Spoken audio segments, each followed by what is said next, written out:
웨스트민스터 대의문답 83문입니다. 질문은 이것입니다. 무형교회 회원들이 현세에서 그리스도와 함께 누리는 영광의 교통이란 무엇인가? 답변은 무형교회 회원들은 그들의 머리이신 그리스도의 지체이므로 현세에서 그리스도와 함께 영광의 첫 열매를 누리며 그 안에서 그가 소유하신 영광에 참여하게 되며 그 보증으로 하나님의 사랑과 양심의 화평과 성령의 기쁨과 영광의 소망을 누리게 된다. 반면에 하나님의 보복하시는 진노와 양심의 공포와 심판에 대한 두려움 등이 악인들에게 따르는데 이것들은 그들이 사후에 받을 고통의 시작이다. 이렇게 답변하고 있습니다. 무형교회 회원들은 그의 머리이신 그리스도의 지체임을 현세에서 그리스도와 함께 영광의 첫 열매를 누리며 그 안에서 그가 소유하신 영광에 참여하게 되며 이렇게 답변이 시작하게 되는데요. 무형교회는 하나님께 택하신 사람이라고 했습니다.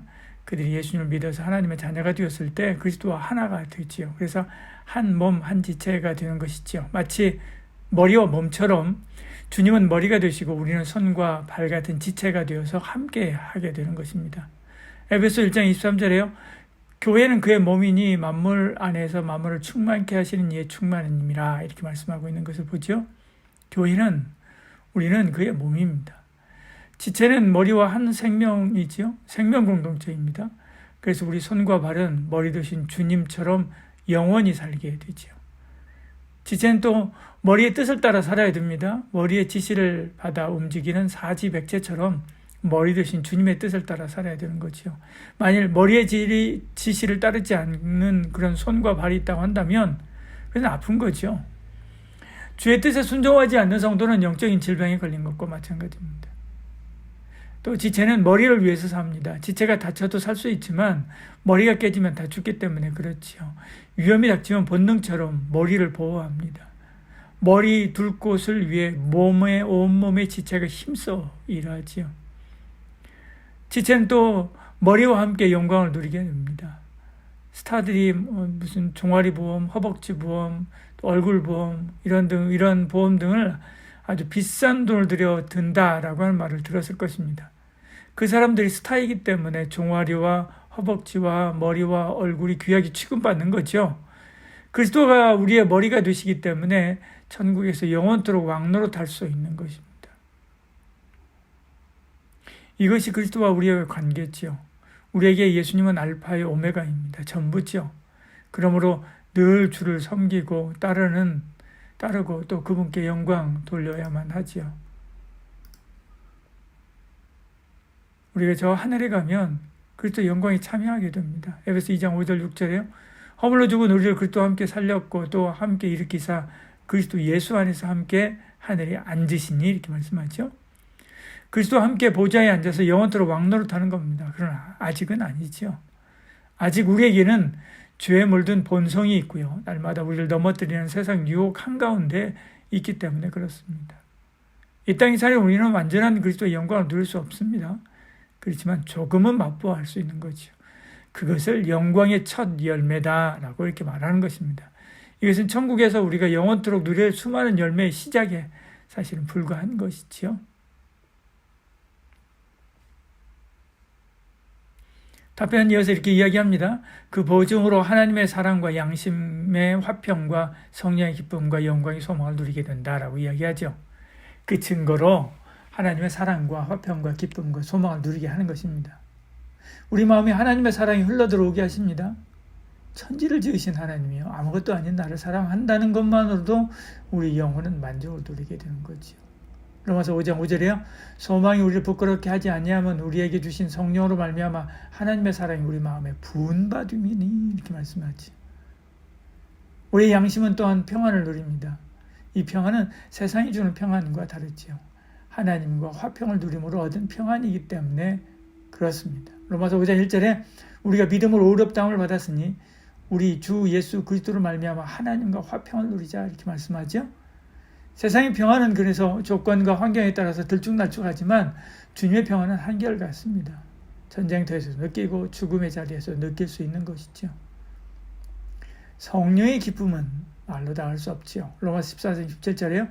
하나님의 나라는 먹는 것과 마시는 것이 아니 오직 성령 안에 있는 의와 평강과 희락이다 이렇게 말씀하죠. 이 세상의 어떤 마약으로도요, 이 기쁨을 제한하지 못합니다. 이 세상의 어떤 놀이동산도 교회에서 누리는 영적인 기쁨과 비교할 수 없는 거죠. 하늘의 기쁨이기 때문에 그렇습니다. 영광의 소망이 있습니다. 천국에 간다는 소망, 영원토록 영광스러운 삶을 산다는 소망, 이런 소망이 있는 거죠.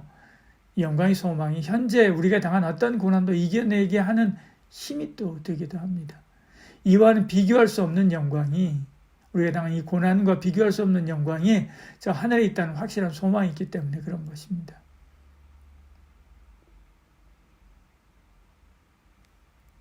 답변의 마지막 부분은 이렇게 이야기합니다. 반면에 하나님의 버벅하시는 진노와 양심의 공포와 심판에 대한 두려움 등이 악인들에게 따르는데 이것들은 그들이 사후에 받을 고통의 시작이다 이야기합니다.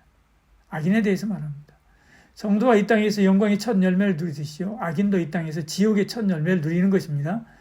로마서 2장 9절에 악을 행하는 각 사람의 영에는 환난과 곤고가 있으니, 먼저 유대인에게요, 그리고 헬라인에게며 이렇게 말씀하죠. 마치 가인이 동생 아벨을 죽이고 괴로워한 것처럼 말입니다.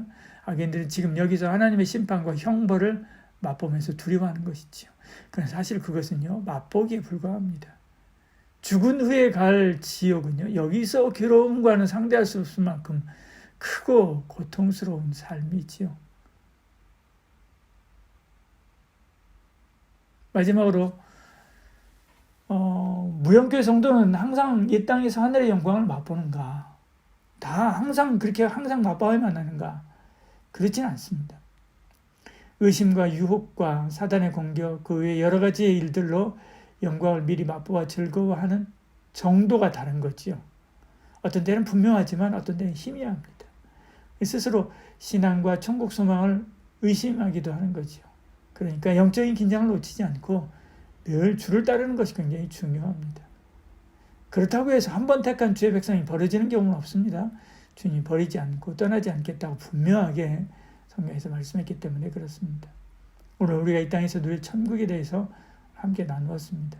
날마다 주의 말씀을 따라 살아감으로 하나님의 사랑과 양심의 화평과 성령의 기쁨과 영광의 소망을 누리는 저와 여러분 되기를 축복합니다.